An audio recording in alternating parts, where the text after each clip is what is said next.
All right, on this episode of Bouts Talking Bouts, happy to be speaking to Anthony Kingdom James ahead of a big card here. We've got the big return Wrestlers Union, Never Say Never. It is going on August 8th, and there's a lot of great matches that I'm very much excited to talk about here. How's your day going so far there, Anthony? So far, so good. I am enjoying air conditioning, which is God's greatest gift to mankind. Yeah, it's been hot out here lately for sure. But I was noticing on Smash Wrestling's channel a little while ago for the 23rd episode of The Hangover. Even back then, you were kind of talking about wanting to do one more Union show, and now finally coming to fruition after the 5-year hiatus. Was it kind of just a perfect storm with like Takeover and Summerslam coming through that you decided to bring Union back? Like, what was, I guess, the methodology for bringing Union back into the fold? Well, I have a partner in the promotion now. We had started talking about we would like to run something, and we were looking at September or October, and with SummerSlam approaching, I had the brilliant slash insane notion that running in Toronto during SummerSlam week might be a good kickoff to it, and it's an uphill battle because like I say, as great as the idea of doing something SummerSlam week is, you are obviously not alone in that thought.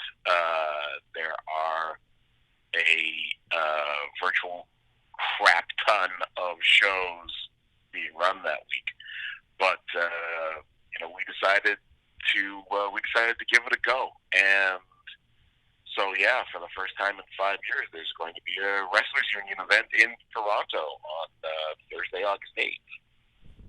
Yeah, and there's a lot going on there. I mean, with like OWE, the Summit, I mean, Destiny, WXW, Progress Wrestling. There's a lot of shows just running in the GTA. Obviously, on a microcosm level, you want the Union show to go off and do well, but on a macrocosm level, does it make you feel good just to see like how healthy Ontario independent wrestling is? Yeah, I mean, uh, Smash, Super Kick, Alpha One. There are so many PWA. There are so many really good promotions running really good shows for their fans around Southern Ontario right now. I was just at New School Wrestling on Sunday, which has found a new home at the Germania Club in Hamilton, which is a great venue, and they're settling in there, and they're going to try and grow their audience. Smash Wrestling, where I've been working for the past couple of years now, is obviously one of the leading promotions in Ontario. TV on the Fight Network and shows in Toronto and Kitchener and London, and expanding again to some other smaller markets. There's a lot of really great wrestling, and that's predicated on having both a really great fan base and just an overabundance of talent, of high quality talent in Southern Ontario. I mean, from Ottawa to Windsor, you're talking about just dozens and dozens of guys who, objectively could be working anywhere on the planet tomorrow. No, absolutely. And you mentioned New School in there, and I was noticing that you were defending your title there against one half of the Bar Breakers there, and they're going to be taking on Midnight Violence Syndicate there. Just one of many, great matches set for the card. What do you think about that particular tag team match? What should fans be looking out for in that particular bout there? I think that match is going to be really fun. Preston Miles and Lionel Knight, who I think this might be their first time as an actual tag team together. I mean, they've been in a unit before, going back to with me leading the oppression in Alpha One in 2013, 2014, 2015. Um, so they know each other. They know each other well, but I think this is their first chance to step out as an actual two-man unit together, and they're both just dynamos. They're both all kinds of energy, all kinds of high flying, and the Bar Breakers, Eazy-E, Eric Kearney, and Jeff Black with Lenny Lilac in their corner. That is going to be some hard fighting, some hard brawling action between them. They actually kind of remind me of like a Heart Foundation team where you have the workhorse in Eric Kearney and the powerhouse in Jeff Black, and I think together they're going to do fantastic things, and then probably mosey over to the bar and drink the place dry. So that is actually one of the matches I'm very much looking forward to seeing on August 8th. Yeah, and then I mentioned the Union Heavyweight Championship, which you'll be defending against unkillable Kevin Blackwood. And I actually saw Kevin Blackwood at that recent set of Impact tapings over at Don Kolov Arena, and I was pretty impressed by what he brought to the table as a performer. So what are your thoughts on that particular matchup? I'm really looking forward to fighting Kevin Blackwood. I'll tell you what, I mean, Blackwood's had some stuff to say about me, and I'm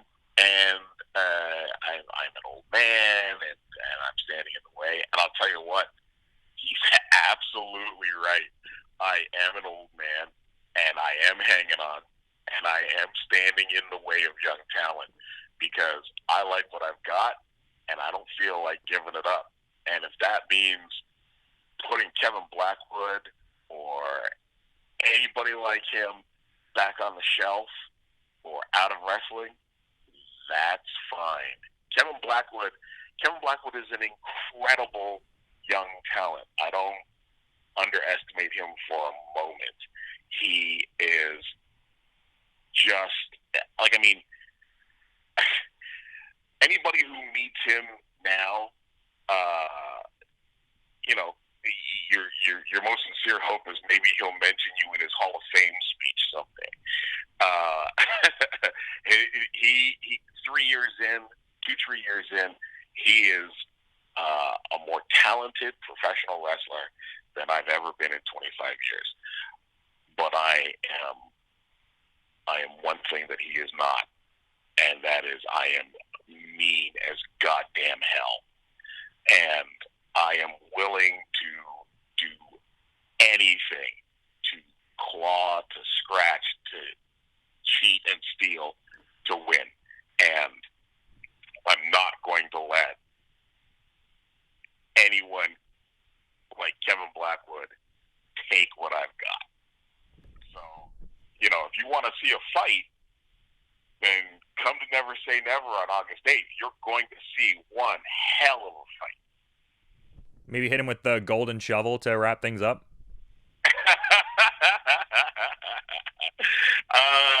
You saw that online, huh? It's had various names, but it's definitely going to be a ripcord lariat to put him away. And if it takes 2 or 3, if he's true to that unkillable moniker and he wants to kick out, get back up, I'll hit him with it again, and I'll hit him with it again, and I'll hit him with it again until he stays down.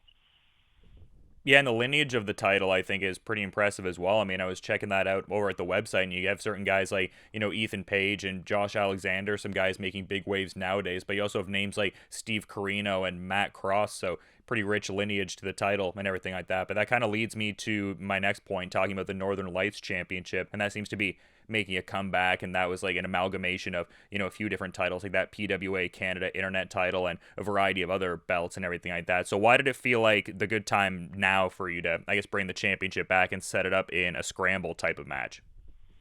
Well, I love the I don't want to say just cruiserweight. TNA Impact had a great idea, has always had a great idea with their X division, and more other promotions will refer to it as an open weight, and that's kind of what the belt has morphed into over the years. That style, that high-paced, high-impact style, and guys like Tarek and Sterling James Keenan, who is now Corey Graves in the WWE, guys like Buck Gunderson, who have stepped up and held that title and really impressed in ring competition, defending it. And I see some of the incredible talent that's around Ontario right now. Guys like Shane Saber, guys like Gabriel Fuerza and Von Vertigo, and even people like Addie Starr, who was going to be in that match. Addie Starr, they do not call her the Queen of Crazy for no reason. She is insane, and she will go to any lengths to win. I mean, just yesterday on her social medias, she was saying, "I love death matches. Book me for death matches." I mean, just wow. She is not afraid to get in there and mix it up with anybody. So, and the Space Monkeys and I mean, I'm trying to think of who, Rip Impact is going to be on our show. These are all people who could potentially hold the Northern Lights title, and I mean, it's all about the competition. It's all about spurring on more competition, bringing in more wrestlers, and seeing what kind of action they can provide for our fans. So yeah, if dangling a prize like the Northern Lights Championship inspires these guys to go out there and give it everything they've got and leave it all out there in the ring, then absolutely it's time for a new Northern Lights Championship. Yeah, and there's some great matches, all throughout the card and everything like that. I'm kind of wondering what the future plans for Union are going to be. Like, are you looking to run a certain amount of shows in a particular amount of time? Are you going to run this show and kind of see, like, what the reception is? Like, what are the tentative plans, and I guess what's the timeline as of this juncture? Well, there is already a return date booked at the Transat Club for December. I'm thinking that Toronto, I'd like to start at 3 shows a year, and if it's going well, maybe increase that. And we're on the hunt. We're close to agreeing on a second venue, which we would run probably the same frequency, so that the Union would be running at least every 2 months here in Southern Ontario. The market, we talk about how many great promotions there are in Southern Ontario right now. So you get into the danger of oversaturation. Now, the last thing we want to do is just simply exist. We want to thrive, and we want to bring really incredible shows, really top-notch talent, and really fantastic action to the people that are willing to, buy a ticket, come out, and see what we have to offer. We want to give some. We want to give them value for their hard-earned money. So we would rather, I would rather run 3 to 6 shows a year that are off the charts than run 24 shows, monthly, 2 different venues or something. Run 20, 24 shows that just leave you kind of flat. Leave them wanting more. So right now we're starting at a medium pace, and we'll see how it goes, and maybe it grows, and let's see what the marketplace has to say to us. Yeah, absolutely. I totally agree with that. I mean, I think the promotion brings a lot to the table, and I think to avoid the oversaturation, probably better to just like do it now and again, I would think. But yeah, I'm kind of curious if you have anything to add as a parting thought here. You've been really great with your time, man. Oh well, listen, I honestly said 5 years ago that I would never run a show again. And at the time, I meant it. But even saying it, somewhere in the back of my head, I knew, never say never. This will come around. And that's why that's exactly why the show is called Never Say Never. So Thursday, August 8th, 8:30 doors at the Transact Club, Bloor and Spadina in Toronto.